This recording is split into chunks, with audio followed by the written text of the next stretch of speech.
Bonjour à tous, bonjour aux internautes, j'espère que vous allez bien, que vous avez passé une bonne semaine. Mais avant de commencer la louange, j'ai à cœur de vous partager un petit verset qui m'a beaucoup parlé cette semaine. Ça se trouve dans Romains 4, verset 17. Et peut-être la technique peut l'afficher. Voilà. Donc Dieu qui donne la vie aux morts et qui appelle les choses qui ne sont point comme si elles étaient. Et là, je vous invite à méditer sur ce verset pendant la semaine. Et je trouve qu'il est très fort ce verset, il est encourageant. Parce que le Dieu que nous on a, le Dieu en qui nous croyons, eh bien c'est celui qui appelle les choses qui ne sont point comme si elles étaient. Et dans nos vies, il y a des difficultés parfois, il y a des combats, c'est difficile. Et on veut proclamer que Christ est vainqueur ce matin, dans chacune des situations, parce qu'il appelle à la vie les choses qui ne sont pas. Et là où l'ennemi a prononcé la mort, Christ lui vient prononcer la vie. Amen. Vous êtes avec moi? Dieu est bon. Dieu est bon en tout temps. Il a mis ce chant de louange en moi. Dieu est bon en tout temps. À travers la nuit, sa lumière jaillit. Dieu est bon. Dieu est bon en tout temps. Allez, vous êtes avec moi ce matin. Dieu est bon en tout temps. Il a mis ce chant de louange en moi. Dieu est bon en tout temps. À travers la nuit, sa lumière jaillit. Dieu est bon. Dieu est bon en tout temps. On reprend Dieu est bon ensemble. Dieu est bon.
chanterai cœur les merveilles de Jésus, mon Seigneur.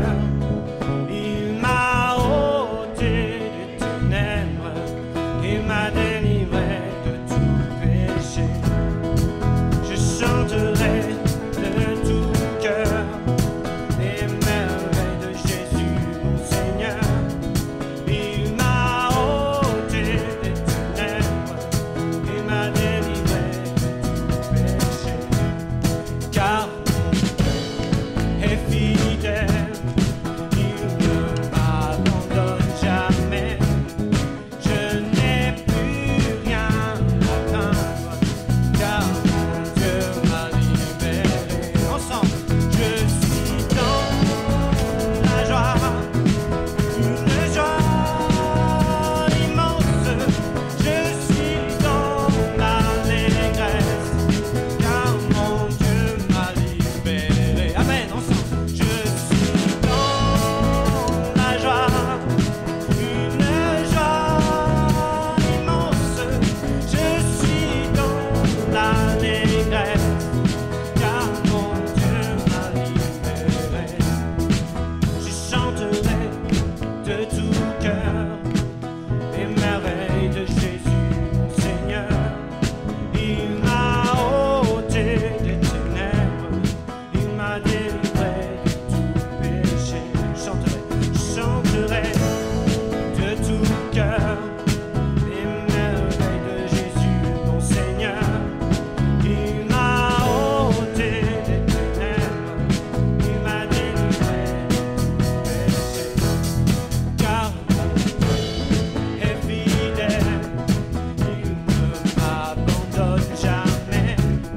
Je n'ai plus rien à craindre, car mon Dieu m'a libéré. Je suis dans la joie, une joie immense. Je suis dans l'allégresse, car mon Dieu m'a libéré. Je suis dans la joie, une joie immense. Je suis dans l'allégresse, car mon Dieu m'a libéré.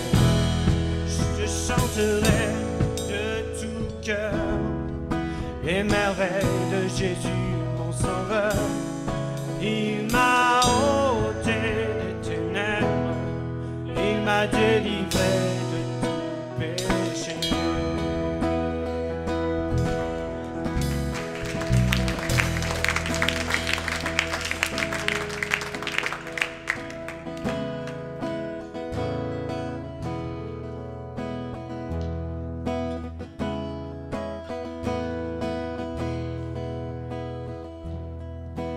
Tu transformas l'eau en vin, toucha les yeux de ta main. Il n'est comme toi, comme toi. Dans nos ténèbres tu brilles, tu nous redonnes la vie. Nul n'est comme toi, comme toi. Dieu admirable, inébranlable, ton nom surpasse toute puissance. Dieu de miracles, incomparable, oh Dieu, oh Dieu. Dieu admirable, inébranlable, ton nom surpasse toute puissance. Dieu de miracles, incomparable.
toute puissance, Dieu de miracles, incomparable, oh Dieu, oh Dieu, Dieu admirable, inébranlable, ton nom surpasse toute puissance, Dieu de miracles, incomparable, oh Dieu.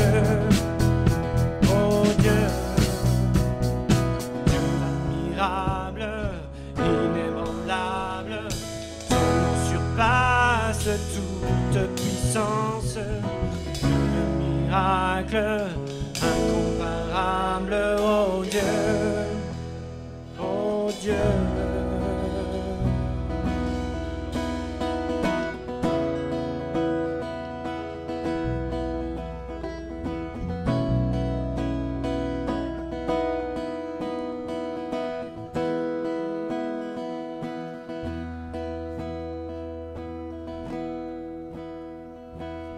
Oui, bénis l'Éternel, oh mon âme, et glorifie son nom. Chante plus que jamais, oh mon âme, je glorifierai ton nom. Oui, bénis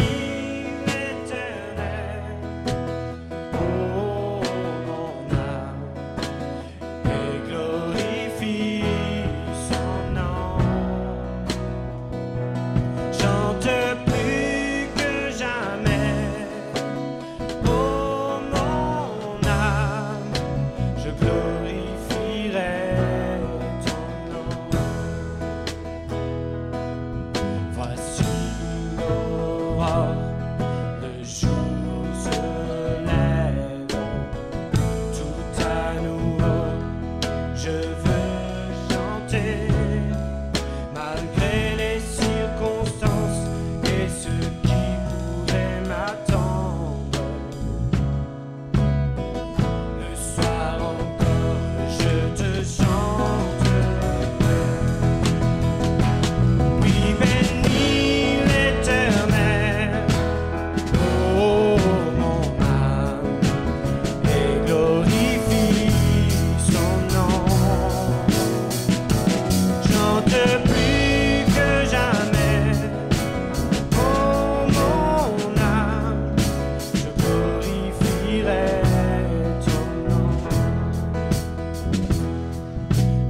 chante plus que jamais.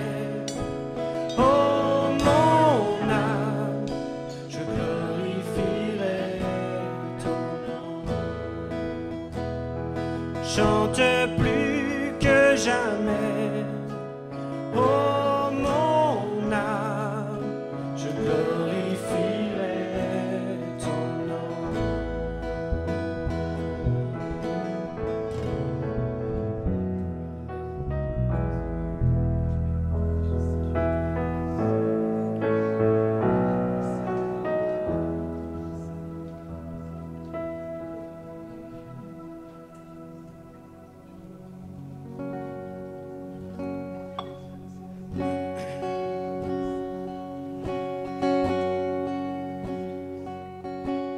Toi, la lumière qui a vu nos ténèbres, ouvre mes yeux, je veux voir. Grâce et beauté que mon cœur adore, mon âme aspire après toi. Toi, la lumière.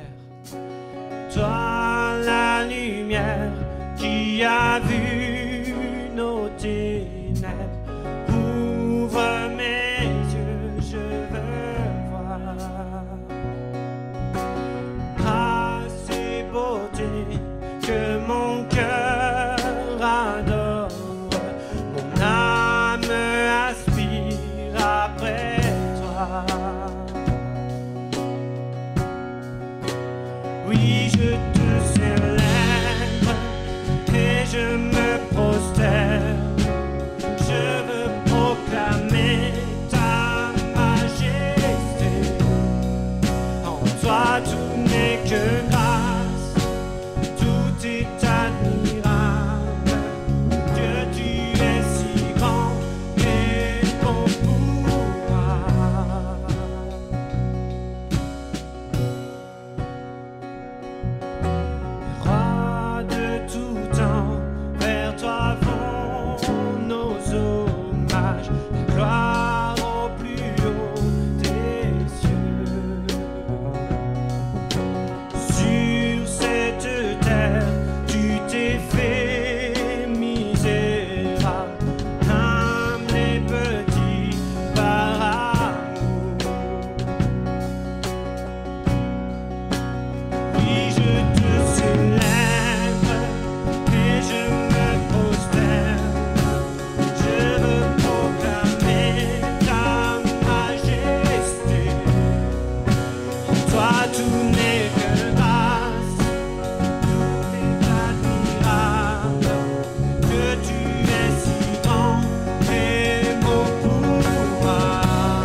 trône, je veux proclamer ta majesté.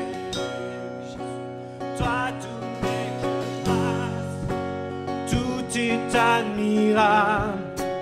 Dieu, tu es si grand et bon pour moi. En toi, tout n'est que grâce, tout est admirable. Dieu, tu es si grand et bon pour moi.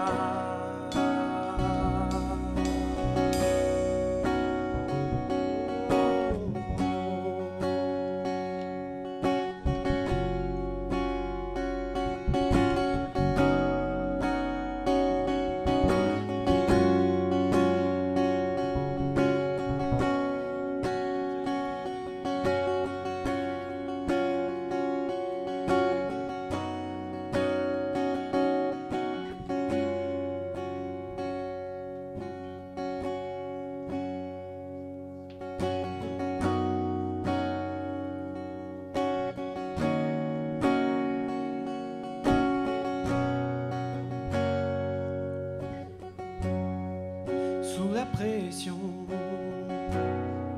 sous la tension, tu fais un vin nouveau. Je renonce à mes propres voies, tu traces un chemin nouveau. Sous la pression, sous la pression, sous la tension, tu fais un vin nouveau. Je renonce à mes propres voies, tu traces un chemin nouveau. Alors je m'abandonne entre tes tendres mains. Quand j'ai confiance en toi, je n'ai rien à craindre. Alors je m'abandonne entre tes tendres mains. Quand j'ai confiance en toi, je n'ai rien à craindre.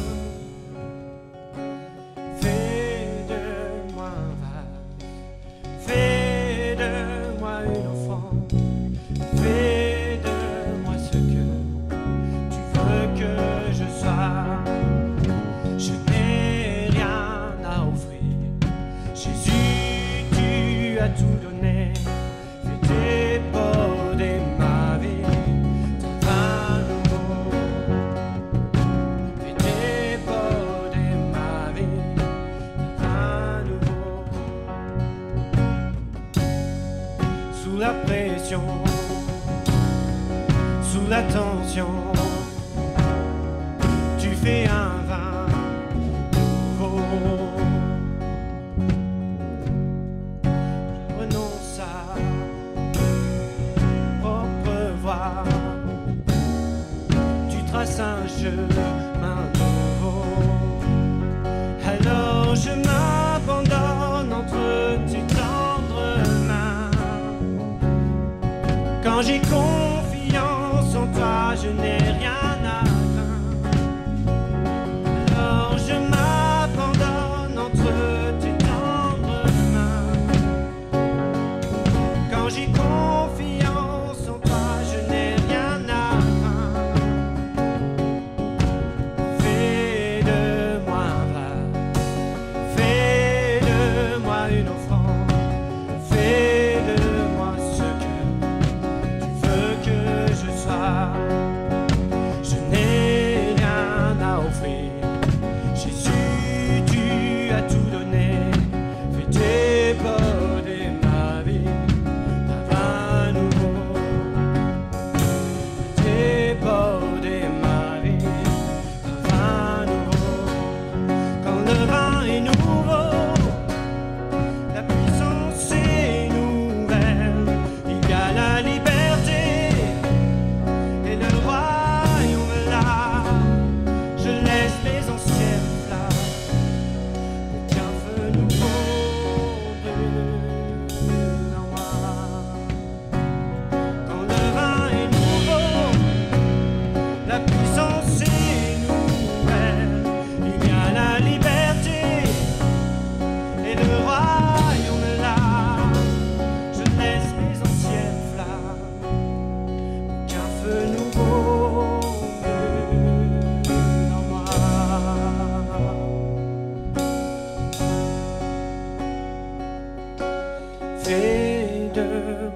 Fais de moi une offrande, fais de moi ce que tu veux que je sois.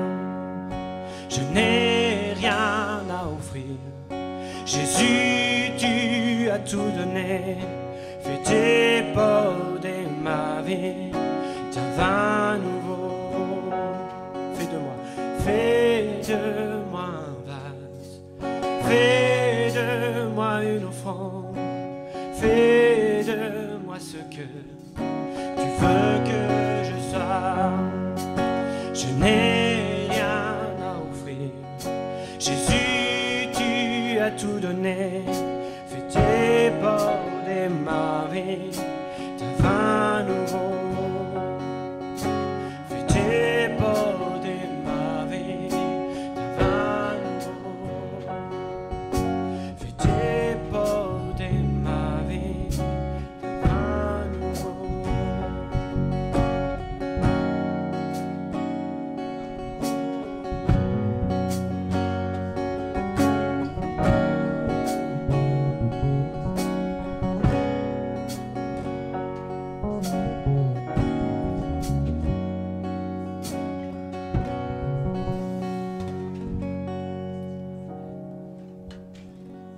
Voilà, bonjour à chacun, à chacune. J'espère que vous allez bien. Heureux de revoir des visages encore ce matin. Heureux de pouvoir se réjouir aussi dans la louange ensemble. C'est quelque chose de merveilleux. Peut-être quelques annonces. Après, je laisse la place à Julien pour la prédication. Donc, on vous rappelle que toute la semaine, on se retrouve en Zoom. Vous êtes les bienvenus pour un temps de prière tous les matins à partir de 7h moins quart. Et puis, ça permet aussi d'apporter des sujets. Voilà, on est un petit groupe, mais en tout cas, on se retrouve. Le mercredi soir, pareil, il y a notre culte. Vous êtes les bienvenus à partir de 19h. Le vendredi aussi, temps d'études. On avance tranquillement dans le livre des Actes, jusqu'au déconfinement, je pense. On est bon. Et en tout cas, vous êtes les bienvenus. Et puis, toujours vous inscrire pour venir à nos cultes. Voilà, on est aussi en train de réfléchir là, très rapidement, pour remettre des choses en place, des choses qui, bien sûr, on avait dû pour un certain temps arrêter. Bien sûr, on réfléchit à l'évangélisation, mais aussi on réfléchit pour les jeunes, les écoles du dimanche, pour pouvoir à nouveau reprendre en présentiel avec les enfants. Je pense que c'est un besoin aussi. Et voilà, aussi, on aimerait savoir, on a besoin de personnes aussi qui s'engagent dans le service, qui s'engagent pour les enfants, qui s'engagent à la technique, voilà. S'il y a des choses que vous aspirez, que vous désirez, faites-nous les connaître pour qu'on puisse ensemble voir comment on peut s'organiser. C'est ce qui est important. On veut vraiment que chacun puisse participer pleinement à la vie de l'église locale. Et puis je vous rappelle aussi mes disponibilités en semaine sur l'église. Et voilà, donc si vous voulez, si vous avez besoin de prière ou quoi, n'hésitez pas. Je reste disponible à l'accueil. On est ici, l'église est ouverte en semaine maintenant. Donc voilà, c'est important de le savoir. En tout cas, que le Seigneur vous encourage. Donc on continue toujours à faire attention, la santé les uns les autres. Quand à la fin de notre réunion, si on veut discuter, on discutera un peu dehors, c'est mieux. Et puis c'est plus aéré aussi, c'est ça l'idée. Mais en tout cas, que le Seigneur vous encourage durant toute cette semaine, vous fortifie. Il est fidèle. Et puis aussi, on a besoin de cette passion renouvelée dans nos cœurs, comme on l'a chanté. On a besoin d'un feu nouveau. On a besoin de sortir de ce carcan, parfois, dans lequel on a été plongé. On a besoin que l'horizon, à nouveau, s'ouvre, qu'on puisse vivre des belles choses. Et c'est encore possible aujourd'hui, grâce à Dieu. Amen. Voilà, je vais laisser la place à Julien. Est-ce que vous savez que Jésus veut vous donner sa gloire? Est-ce que vous étiez au courant que Jésus avait déjà prévu de toute éternité de vous donner sa gloire, la sienne, celle qui lui appartient? Alors on va prendre un passage dans Jean 17, versets 20 à 24. Et dans ce passage, Jésus est en train de prier. Mais il ne prie pas pour n'importe qui, il prie pour vous. Il prie pour nous en tant qu'Église aujourd'hui en 2021.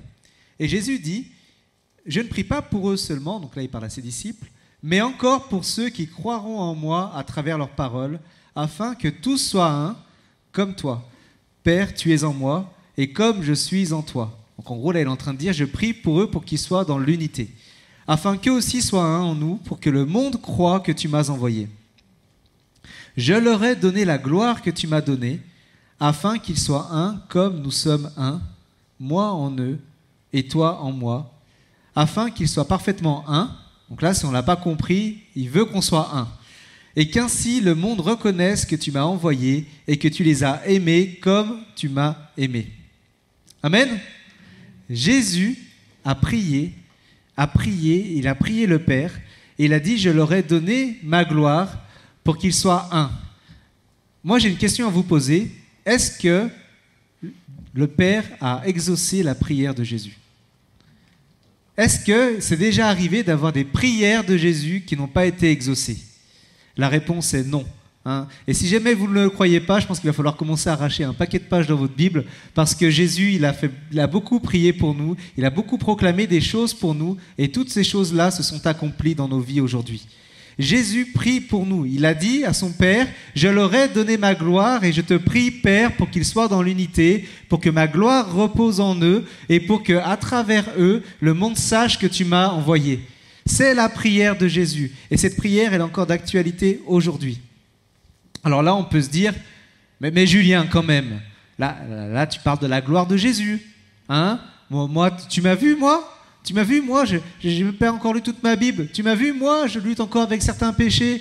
Et Dieu, il voudrait me donner sa gloire à moi? Non, mais si Dieu doit me donner une gloire, ça sera une gloire une contrefaçon, une petite gloire. Vous savez, des fois, quand on va sur Internet, je ne sais pas si vous êtes déjà arrivé, vous allez sur certains sites chinois et puis vous avez de la Rolex à 5 €, l'iPhone, dernier iPhone à 10 €.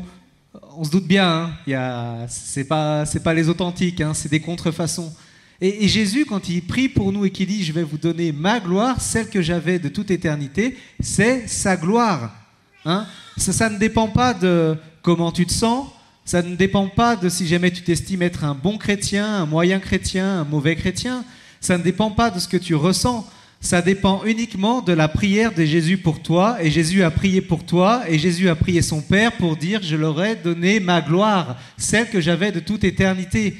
Peu importe comment tu te sens, c'est la prière de Jésus au Père qui compte. Et c'est ce que Jésus-Christ a prié pour toi qui compte. Pas comment tu te ressens, pas comment tu te vois, pas le regard que tu portes sur toi-même, mais c'est ce que Jésus a déclaré sur toi, c'est ce que Jésus a prié pour toi. Amen. Mais du coup, la gloire, c'est un peu comme un langage, c'est pas commun, quoi. Et c'est vraiment, je pense, dans le milieu chrétien, on comprend plus ou moins, mais même encore comme ça, c'est compliqué de dire, mais la gloire, c'est quoi? Qu'est-ce que la gloire de Jésus? Alors, dans la Bible, ça tombe bien, c'est qu'il y a beaucoup de textes, et dans l'Ancienne Alliance, dans l'Ancien Testament, en fait, on a des exemples de cette gloire de Dieu.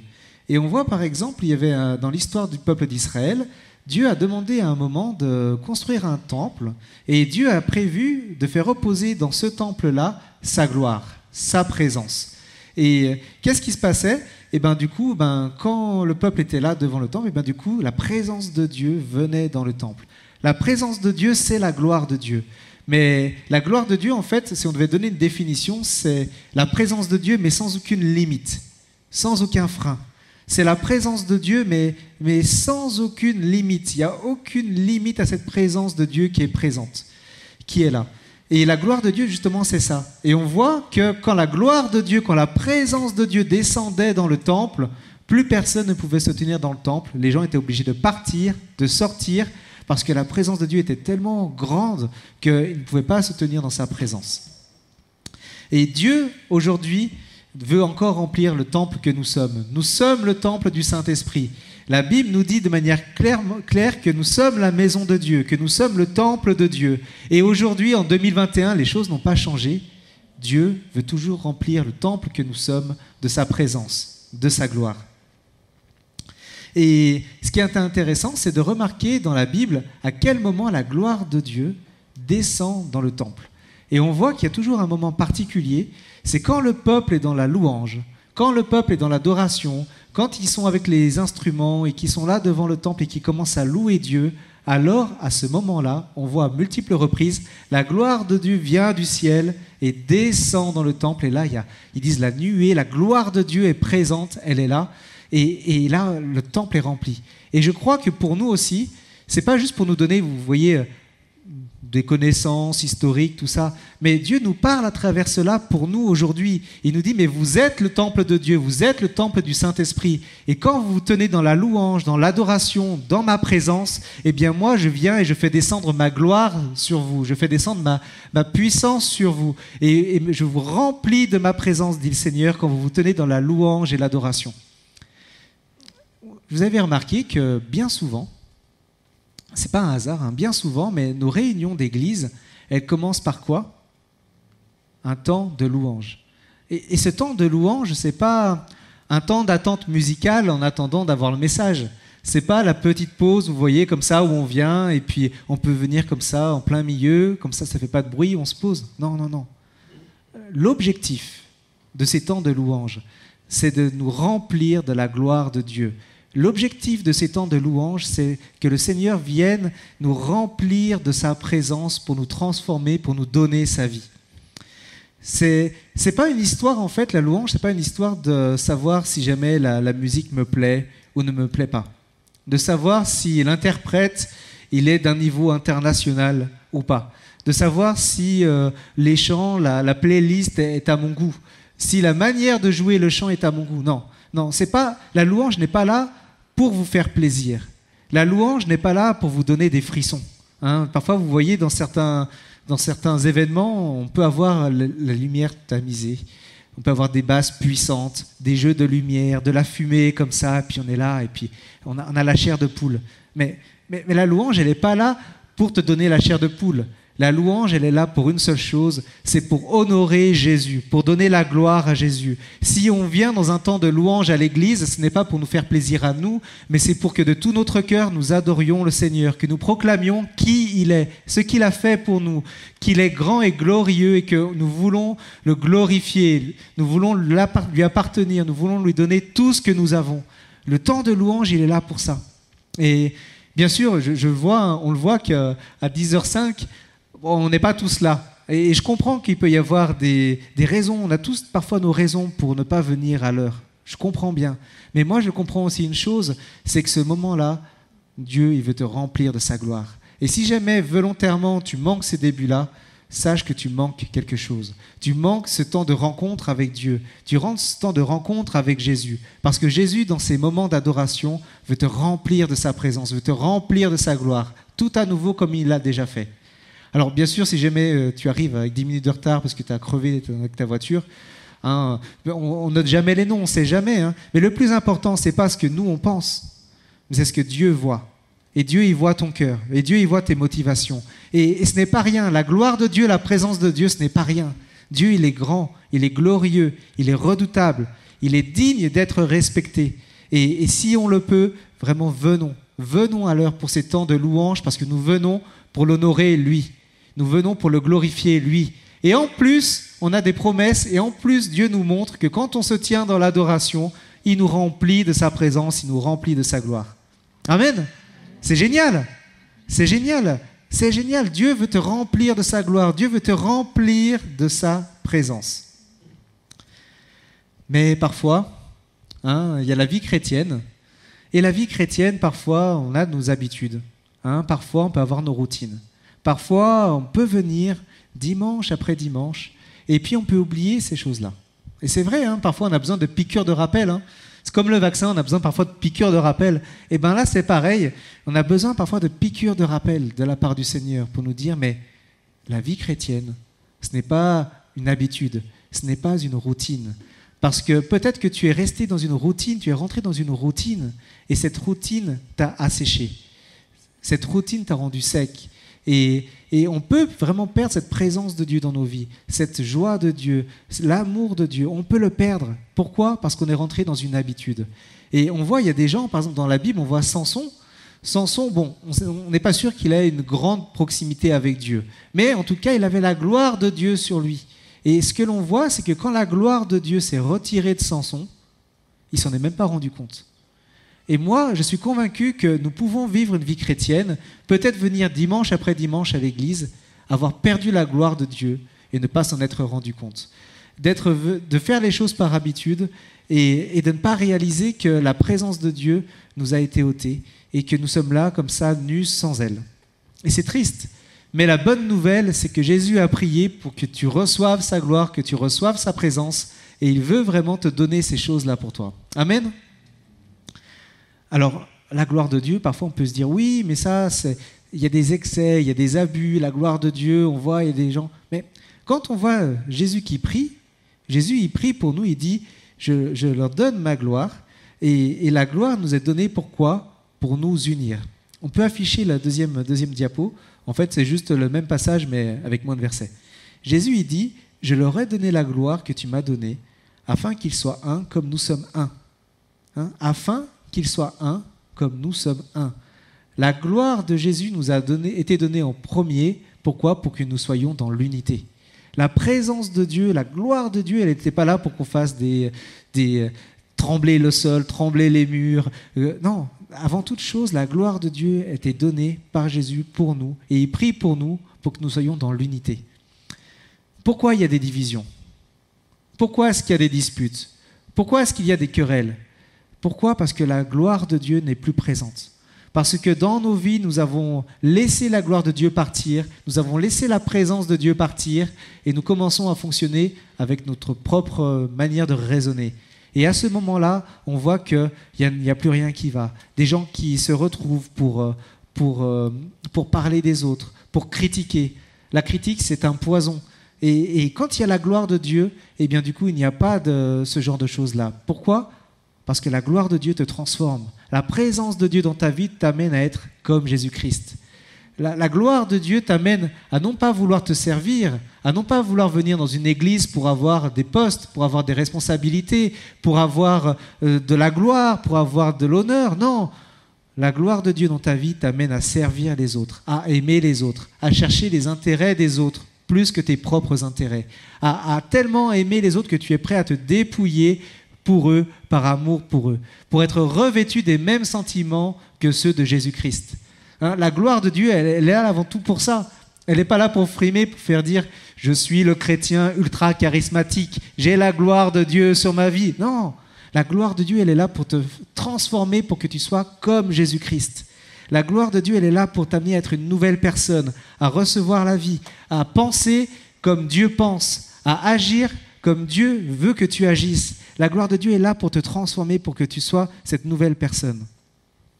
Et Jésus, il continue, donc il dit, je leur ai donné la gloire que tu m'as donnée, afin qu'ils soient un comme nous sommes un, et qu'ainsi le monde reconnaisse que tu m'as envoyé.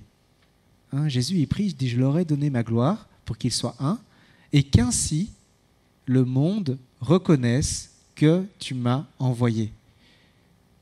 Jésus t'a donné sa gloire pour qu'à travers toi, à travers sa présence dans ta vie, le monde reconnaisse qui est véritablement Jésus-Christ. Le monde a besoin de voir qui est Jésus-Christ. Et c'est à travers toi que les gens sauront qui est Jésus. Ça vous est déjà arrivé, je pense, parfois de parler de Dieu autour de vous. De parler de « t'as fait quoi hier, le dimanche ?»« Tiens, matin, moi je suis allé à l'église. »« Ah bon, tu vas à l'église ?» Et comme ça, on peut témoigner. Mais je ne sais pas vous, mais moi, ça m'est déjà arrivé quand je parle de Jésus. Les gens ils disent « Oh non, mais ça c'est bon. Ça c'est la religion, moi je connais, j'ai fait ci, j'ai fait ça, j'ai fait des cours à l'école. Non, mais moi ça ne m'intéresse pas. Suivre des rites. » Alors peut-être que des gens vont poser des questions. « Ah tiens, mais c'est quoi ta dénomination? C'est quoi que tu fais ?» Mais en fait, finalement, les gens, ça ne les intéresse pas. Pourquoi ? Parce que eux, la seule chose qu'ils ont connue, ce sont des religions, ce sont des rites humains, ce sont des habitudes. Mais ce dont les gens ont besoin de voir, ils ont besoin de voir la gloire de Dieu en toi. Ils ont besoin, à travers toi, de voir que Dieu est vivant. Les gens ont besoin de voir à travers ta vie que Dieu les aime. Les gens ont besoin d'être touchés à travers toi par Dieu. Parce que Dieu veut te donner sa gloire pour qu'à travers toi, il puisse toucher des personnes, qu'il puisse toucher des cœurs. Le plan de Dieu pour ta vie, ce n'est pas de parler de Jésus pour les amener à l'église pour que d'autres personnes puissent faire le travail. Non, le but du Seigneur, c'est de te remplir de sa gloire pour qu'à travers toi, les gens voient qui est Jésus-Christ. Les gens sachent qui est Jésus-Christ. Pour qu'à travers ton témoignage, il y ait aussi la main de Dieu, la manifestation de Dieu qui soit là. Pour que les gens, à travers ta vie, sachent que Dieu est vivant, que Jésus-Christ est vivant, que Jésus veut les toucher dans leur vie, veut les toucher dans leur cœur, veut les guérir de leur passé. Les gens, ils ont besoin de ça. Les gens, ils ont besoin de ça. Et si jamais on s'attend que les gens ils viennent dans nos réunions parce qu'on a des belles façades, parce qu'on a des beaux flyers, non, on se trompe. Les gens, ils veulent voir Jésus-Christ. Et ils veulent voir Dieu. Ils veulent voir que Dieu ne les a pas oubliés. Ils veulent voir que Dieu n'est pas absent, mais que Dieu est présent, qu'il les aime. Et c'est à travers la gloire de Dieu que Jésus t'a donné que les gens le sauront. Et c'est à travers cela que leurs vies seront transformées. Amen.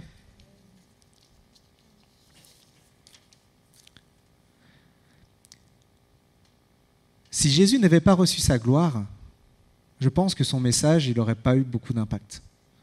Si Jésus s'était juste contenté de parler comme ça, sans rien faire derrière, je pense et je suis convaincu qu'on n'aurait pas entendu beaucoup parler de lui par la suite. Mais parce que justement, il y a eu la gloire de Jésus qui était sur lui, sa gloire du coup, qui était avec lui, comme sa gloire était là, son message a eu un impact. Quand les gens voyaient Jésus, les gens ils savaient que Dieu était présent. Pourquoi ? Parce qu'il y avait sa gloire qui était présente. La gloire de Jésus, ce n'est pas une option pour nous en tant que chrétiens. Ce n'est pas réservé à une caste de chrétiens qui a besoin de la gloire, et puis les autres, ils continuent, ils font d'autres activités, parce que... Non. Jésus nous a dit que sa gloire, elle est pour nous, et nous en avons besoin. Jésus, on voit par exemple, il n'a rien fait, la Bible nous relate en tout cas qu'il n'a rien fait jusqu'au moment où, à l'âge de 30 ans environ, il a été baptisé, il est parti dans le désert, il a passé 40 jours dans le désert, et à la fin de ces 40 jours, la Bible nous dit que Jésus-Christ était revêtu de la gloire de Dieu, revêtu de l'Esprit de Dieu. Et c'est seulement à ce moment-là, quand Jésus a été revêtu de sa gloire, qu'il a commencé à servir. C'est intéressant de voir que Jésus, pendant 30 ans, n'a rien fait. Mais quand il a été revêtu de sa gloire, quand il a reçu sa gloire, alors là, il a commencé à agir, il a commencé à parler, il a commencé à proclamer. Jésus a attendu. Il a attendu d'avoir sa gloire pour pouvoir agir. Et nous, bien souvent, qu'est-ce qu'on fait ? Bon, on y va quand même. On fonce tout seul, on y va. On n'a même pas besoin de se dire, mais est-ce que la gloire de Dieu est en moi ? Est-ce que j'ai reçu la présence de Dieu ? Est-ce que Dieu est en moi ? Est-ce que Dieu vit en moi ? Non, des fois, on y va et puis on se dit, c'est pas grave, ce que je fais, c'est forcément bien. Ce que je fais, c'est forcément approuvé de Dieu. Donc, du coup, Dieu, il est obligé de me suivre, du coup. Et puis, du coup, tout va bien se passer. Mais on voit que Jésus n'a pas fonctionné comme ça. Jésus, il a d'abord attendu. Il a le bon moment. Il a attendu d'avoir reçu sa gloire. Et après, il y est allé.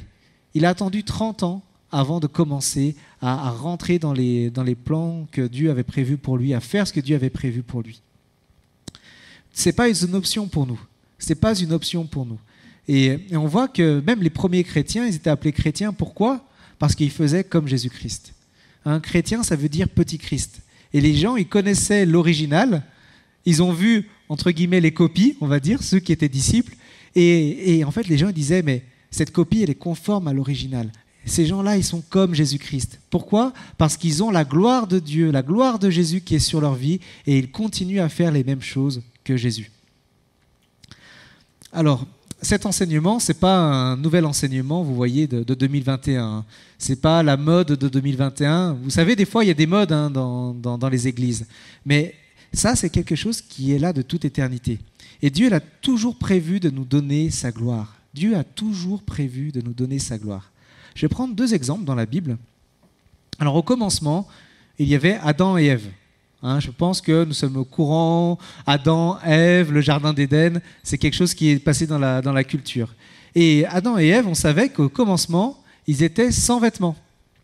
Mais ils n'étaient pas nus. Ils n'étaient pas nus, pourquoi ? Parce que la gloire de Dieu était sur eux. Adam et Ève avaient la gloire, et c'est cette gloire-là qui les habillait. Et on sait que derrière, quand Adam et Ève se sont révoltés face à l'autorité de Dieu, la gloire s'est retirée, et là, ils étaient nus, véritablement nus du coup. Et à ce moment-là, qu'est-ce que le Père a fait ?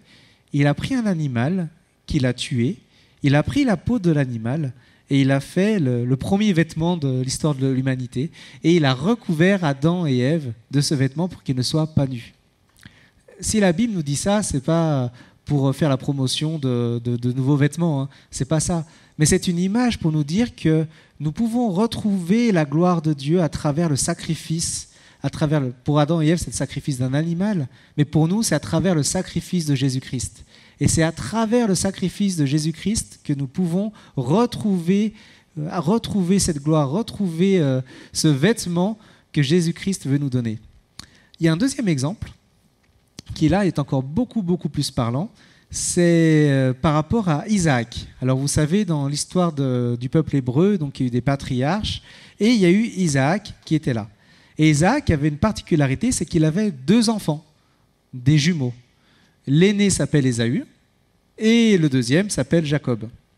Et Ésaü, le premier, du coup, était le préféré, le chouchou du papa, et Jacob était le chouchou de la maman. Alors, je ne vous raconte pas l'ambiance à la maison. Hein.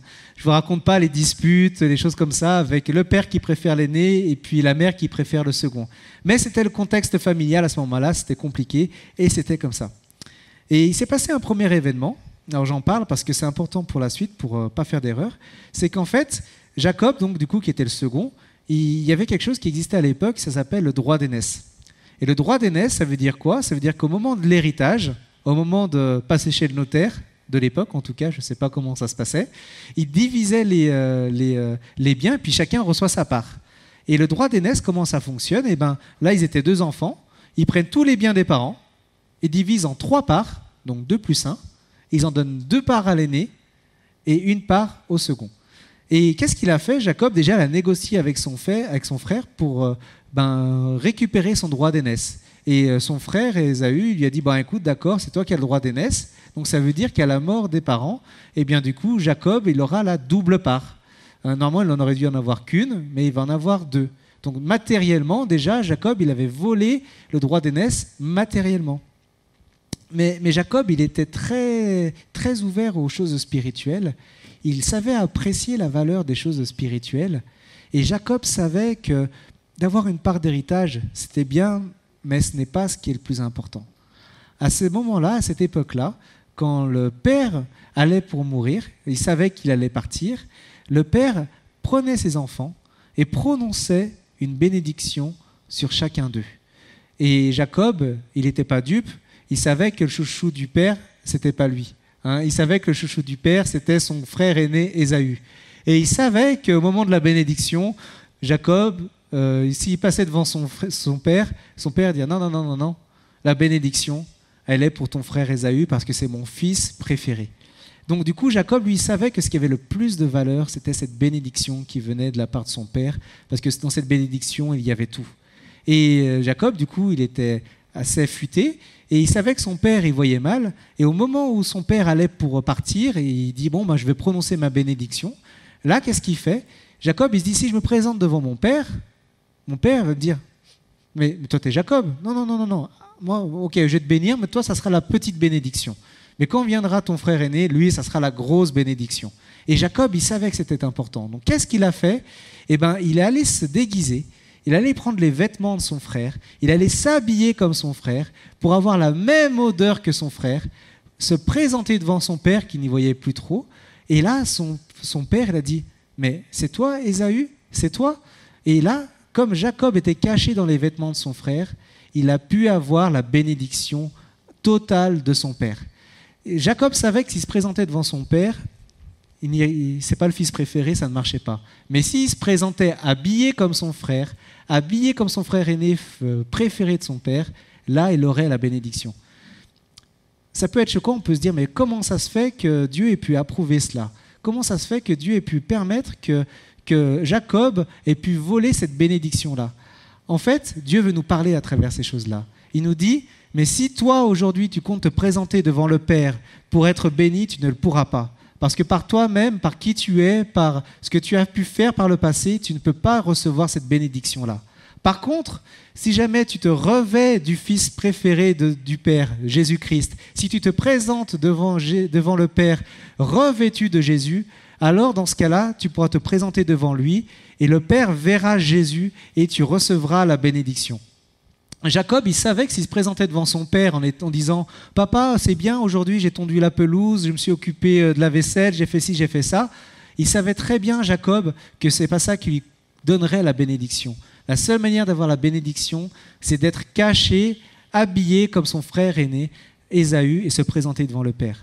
De même, nous, aujourd'hui, si nous voulons recevoir la bénédiction de la part de Dieu, si nous voulons recevoir la gloire de Dieu, ne venons pas devant Dieu en vantant nos mérites, en vantant ce qu'on a fait. Moi, je suis ça, j'ai fait ça, j'ai lu la Bible, j'ai témoigné, j'ai évangélisé, j'ai arrêté tel péché, j'ai fait ci, j'ai fait ça. Bénis-moi, non. Non, pourquoi ? Parce que la bénédiction nous est offerte uniquement en Jésus-Christ. Et c'est si je me présente devant Dieu le Père, caché en Jésus-Christ, revêtu de Jésus-Christ, habillé de Jésus-Christ d'une certaine manière, alors là, Dieu le Père va nous bénir et va nous accorder sa bénédiction. Alors là, vous allez me dire, mais à quoi ça sert alors de faire tout ça ? En fait, à chaque fois que l'on obéit au Seigneur, à chaque fois que nous lui obéissons, que nous faisons ce qui lui est agréable, à chaque fois, eh bien, du coup, c'est comme si nous nous habillions de Jésus-Christ. Mais ne nous trompons pas, ce n'est pas parce que nous faisons des bonnes choses que nous sommes acceptés de la part du Père. Nous sommes acceptés du Père parce que nous sommes habillés de Jésus-Christ.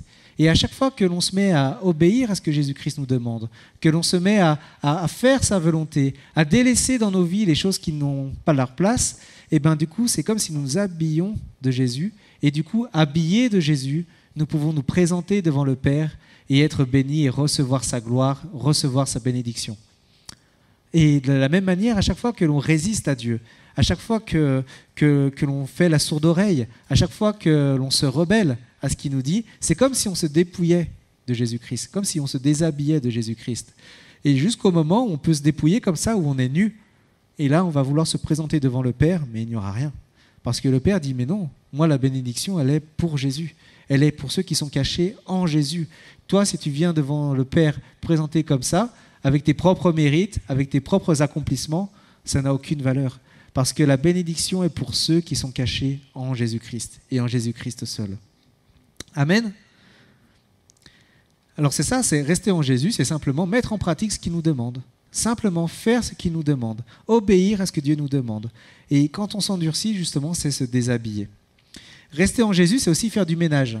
Alors moi j'aime bien, il y a des passages comme ça dans l'Ancien Testament, on peut se dire, mais quand on les lit, mais pourquoi je lis ce passage-là ? Qu'est-ce que je fais ce matin en train de lire ce passage ? Et il y a des passages, moi, que j'aime bien dans Lévitique, où on le voit, par exemple, il y a des prescriptions pour les maisons, les petites maisons en pierre qu'ils avaient. Des fois, il pouvait y avoir des maladies qui étaient là, ils appellent ça des lèpres, et puis il y a des choses qui poussent sur les murs, des choses qui contaminent comme ça les objets, les meubles, et puis Dieu dit, ben voilà, si la maison est touchée de la lèpre, il faut que tu prennes les affaires qui sont dedans, tu les sors, tu vas les laver, on va voir si certaines sont récupérables ou pas, et puis dans ta maison, ben, tu vas racler les murs comme ça, et puis tu vas rendre ta maison toute propre. On se dit, mais c'est super, c'est chouette, mais bon, moi j'ai pas ce genre de problème. Enfin, je pense que moi je l'ai pas, je pense que vous l'avez pas non plus à la maison. On n'a pas des tâches comme ça qui apparaissent sur la maison. Mais en fait, si Dieu nous donne ces exemples-là, c'est parce qu'il veut nous parler. La lèpre dont il est question ici, c'est le péché. Et la maison dont on parle ici, c'est nous qui sommes le temple de Dieu, la maison de Dieu. Et Dieu s'adresse à nous et dit, mais si dans ta maison, il y a des choses qui te souillent, s'il y a des péchés dans ta maison qui sont là et qui n'ont pas leur place, Dieu dit simplement, sors-les, nettoie ces choses-là. Racle les murs de ta maison, racle ces choses dans ta vie qui n'ont rien à faire, qui viennent prendre cette place alors que cette place est réservée pour la gloire de Dieu. Fais de la place dans ta maison, à l'intérieur de ta vie. Enlève de ta maison, enlève de ta vie les choses qui te souillent. Enlève de ta vie ces choses qui prennent une place qui n'est pas la leur. Ça peut être des bonnes choses, mais elles ont été contaminées par le péché. Dieu peut te demander pour certaines choses simplement de les purifier, de les dépouiller de ce qui en fait pour toi une idole, de ce qui en fait pour toi quelque chose qui prend la place de Dieu. Et Dieu peut te demander simplement pour certaines choses de les laver, pour après les réintégrer à sa juste place. Mais il peut y avoir des choses aussi dans ta vie qui ont été trop touchées par le péché, trop touchées par la lèpre. Et Dieu va te dire, cette chose-là, tu l'abandonnes et ne reviendra plus jamais. Pourquoi ? Parce que cette chose-là dans ta vie a été trop touchée. Vraiment, soyons attentifs, parce que Dieu veut nous donner sa gloire, Dieu veut nous remplir de sa gloire, et il nous demande avant de faire aussi un peu de ménage, de ragler un peu les murs, de passer à une grande eau et d'enlever le péché qui est là et qui vient nous souiller. Faisons de la place pour la gloire de Dieu. Amen. La gloire de Dieu dans nos vies change notre vie chrétienne. La présence de Dieu dans nos vies change notre vie chrétienne. Nous ne vivons plus la même vie chrétienne. Nous ne sommes plus les mêmes personnes. La gloire de Dieu dans nos vies, la présence, la manifestation de la présence de Dieu dans nos vies vient changer nos vies. Nous ne sommes plus les mêmes. Moi, je vois, c'est intéressant de voir les pays où l'Église est persécutée. Dans ces pays-là, il n'y a pas de salle comme ça où les gens vont se rencontrer. On ne va pas sur Google pour taper église et puis on va trouver une église locale. Il n'y a pas de point d'accroche comme ça. Et pourtant, dans ces pays-là, eh bien, il y a des chrétiens. Chaque semaine, il y a des chrétiens qui viennent, il y a des gens qui rencontrent Jésus, il y a des gens qui sont touchés par l'Évangile. Et comment c'est possible ? Comment c'est possible ? Tout simplement parce que les chrétiens de ces pays-là sont revêtus, remplis de la gloire de Dieu, remplis de la manifestation de la présence de Dieu. Et du coup, les gens, comme ça, quand ils viennent les rencontrer au travail, boire un café, eh ben, ils voient Dieu à travers eux. Et à travers eux, Dieu, le Père, vient les toucher, vient les appeler, parce que le Père veut adopter les personnes qui ne le connaissent pas. Il veut qu'ils rentrent dans la famille. Et le Père va utiliser ces personnes-là pour leur parler, pour les toucher, pour montrer qu'ils ne sont pas oubliés et que Dieu est un Père qui les aime et qui veut encore les rencontrer, qui veut encore leur pardonner, leur offrir une vie nouvelle. Et dans ces pays-là, il n'y a pas de réunion comme ça d'évangélisation ou de choses comme ça, mais les gens sont touchés par quoi ? Par des chrétiens qui vivent ce qu'ils prêchent. Et la gloire de Dieu te permet de vivre ce que Jésus dit de toi. La gloire de Dieu dans ta vie te permet de vivre l'Évangile. Et les gens, ils ont besoin de cela. Ils n'ont pas besoin d'avoir une église intellectuelle. Ils n'ont pas besoin d'avoir une église qui a plein de doctrines, qui a réponse à tout sur tout. Les gens, ils ont besoin de voir la vie de Dieu en toi. Les gens, ils ont besoin de voir ces choses-là. C'est le plus beau cadeau que nous puissions faire à ceux qui sont autour de nous, c'est de passer du temps avec Dieu, d'être remplis de la présence de Dieu, pour que le moment où nous sommes avec eux, eh ben, le Saint-Esprit puisse les toucher. Que la gloire de Dieu puisse les toucher, que leur cœur soit touché, que peut-être juste à travers un mot, une phrase, une parole de ta part, leur cœur soit touché et qu'ils puissent vraiment réaliser que Dieu est là et ne les a pas abandonnés. Amen. Donc pour finir, j'ai simplement une question à vous poser. Est-ce que, et ça peut concerner plusieurs types de personnes, est-ce que tu es nu ? Est-ce que tu es privé de la gloire de Jésus ? Est-ce que tu te sens justement nu ? Sans cette présence-là, Jésus t'appelle simplement à passer du temps avec lui. Jésus t'appelle à passer du temps dans la louange, dans l'adoration, à te lever le matin. Moi, j'ai découvert depuis peu que le matin, c'est quand même bien pour passer du temps avec Dieu. Et vraiment, Dieu veut te remplir pour ta journée. Il veut te revêtir de sa gloire pour que tu ne sois pas nu pendant ces journées-là. Ou bien, peut-être que tu sais que dans ta vie, ton temple est souillé et tu laisses ces choses-là parce que tu te dis que ce n'est pas grave, que Dieu fait grâce. Oui, Dieu fait grâce, mais il est saint. Et il te demande de ranger, de nettoyer cette maison-là, qui est toi, pour qu'il puisse venir dans sa gloire, te remplir et te faire de toi un homme et une femme nouvelle. Est-ce que tu veux tout simplement vivre une vie nouvelle ? Jésus-Christ a prié pour toi. Il a prié, il a dit « Je leur ai donné ma gloire et pour qu'ils soient un et que le monde sache que tu m'as envoyé. » Moi, je vous propose pour finir de prier, mais pas de prier, vous voyez, parfois on peut faire des prières plus ou moins religieuses, mais je voudrais vraiment que nous ouvrions nos cœurs à Dieu, parce que Dieu est vivant, Dieu est présent. Tu n'es pas oublié de ton Père, tu n'es pas oublié de ton Père. Peut-être que tu as cette pensée disant « Moi, je ne sens rien, Dieu n'est pas là, Dieu n'est pas présent à mes côtés », mais sache une chose, c'est que tu n'es pas oublié de ton Père. Dieu est là, Dieu est présent, il t'aime, il a ses regards fixés sur toi et il veut te rencontrer, il veut te remplir de sa présence, il veut se manifester, il veut te remplir d'une vie nouvelle, il veut balayer les choses de ton passé, les choses qui t'ont fait souffrir, il veut te purifier de ces choses-là, mais il attend simplement que tu t'ouvres, il attend simplement que tu ouvres ton cœur. C'est vraiment important, Dieu te voit, Dieu te regarde. Dieu te voit en ce moment même. Ton attitude en ce moment même compte. Ton attitude en ce moment même compte. Dieu veut te rencontrer. Il veut te remplir de sa gloire. Il veut te remplir de sa présence. Il veut être en intimité avec toi. Il veut que tu passes peut-être d'un chrétien de nom à un chrétien rempli de sa vie. Il veut te faire entrer dans une dimension nouvelle, de cœur à cœur. Parce qu'il faut ce cœur à cœur pour que ton cœur soit transformé. Il faut ce cœur à cœur pour que ton être intérieur soit transformé. Si tu es superficiel, le changement sera superficiel. Mais si tu ouvres ton cœur, tu vivras la merveilleuse présence du Seigneur. Tu vivras l'amour de Dieu dans ta vie. Tu vivras la transformation de Dieu dans ta vie. Vraiment, Seigneur, je te prie vraiment. Jésus, tu as prié pour nous. Tu as prié pour nous. Tu as prié pour nous, Seigneur. Et je te remercie pour cette prière parce qu'elle a été exaucée. Seigneur, c'est notre héritage en tant qu'enfant de Dieu. C'est notre héritage que tu nous as accordé. Et Père, nous venons devant toi en Jésus-Christ et nous réclamons cet héritage. Nous voulons recevoir cette gloire. Nous voulons recevoir cette présence.